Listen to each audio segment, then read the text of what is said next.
Hi friends, ரொம்ப sorry. நானும் வந்து வீக்லி ஒன்ஸ் ஒரு டுட்டோரியல் உங்களுக்கு அப்லோட் பண்ணணும்னு நினச்சிட்டு தான் இருக்கேன். பட் நம்மளோட ஒர்க், நம்மளோட டைமிங் நம்மளுக்கு எதுவுமே வந்துட்டு மேட்ச் ஆகாமல் நம்ம பிளானை மீறி அது ஒரு பிளானில் போயிட்டு இருக்கு. பிகாஸ் நமக்கு 2 பிரான்ச்சஸ் இருக்கு, உங்களுக்கு தெரியும். 2 பிரான்ச்சஸ்லையுமே நம்ம டெய்லரிங் ஒர்க் அண்ட் வந்துட்டு parlour work and makeup work நம்ம பண்ணிட்டு தான் இருக்கும்.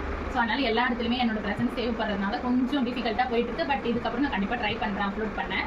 இன்னைக்கு என்ன டுட்டோரியல் அப்படின்னு பார்த்தீங்கன்னா, நம்ம இன்னைக்கு ஒரு ட்ரெஸ் வந்து நம்ம ஸ்டிச் பண்ணி, அது இந்த ட்ரெஸ் அந்த ட்ரெஸ்லாம் கிடையாது. எந்த ட்ரெஸ் எடுத்தாலுமே அயன் பண்ணிட்டு அதுக்கப்புறம் நீங்கள் ஒர்க்கை ஸ்டார்ட் பண்ணுங்க.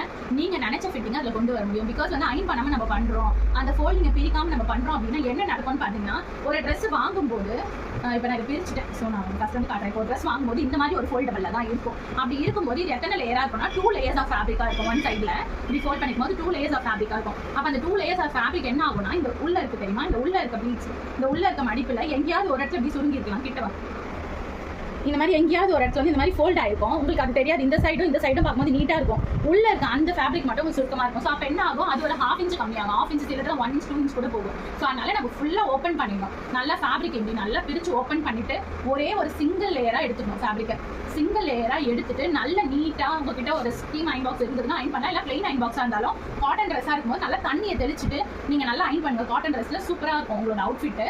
ஸோ இது நம்ம என்ன பண்ண போகிறோம்னா, நம்ம கிட்ட வந்து இப்போ ஸ்டீம் அயன் பாக்ஸ் இருக்காங்க. நான் வந்து அப்படி ஸ்ப்ரே பண்ணிடுறேன். ஸ்ப்ரே பண்ணி முடிச்சு நான் அயன் பண்ணிடுவேன். அயன் பண்ணி ரொம்ப சுருக்கமாக ஒரு இடத்துல இருக்குது அப்படின்னா அந்த இடத்துல நான் என்ன பண்ணுவேன் தெரியுமா, இதை வந்து ஸ்டீம் இப்படி ப்ரெஸ் பண்ணணும். அப்படின்னா இங்கே பாருங்க, ஸ்டீம் ஒரு இதில் வருதா இப்படி இருக்கு. ஸோ அதனால நம்ம அந்த ஸ்டீம் இப்படி ப்ரெஸ் பண்ணி அயன் பண்ணும்போது என்ன ஆகும்னா, அந்த சுருக்கம் வந்து ரொம்ப நீட்டாக போயிடும். தண்ணி தெளிச்சு பண்ணாலே போயிடும். நீங்கள் நார்மல் அயன் பாக்ஸில் தண்ணியை தெளிச்சு நீங்கள் பண்ணுங்க, போயிடும். சரியா, இந்த மாதிரி பண்ணும்போது அவுட்புட் நல்லா வரும்.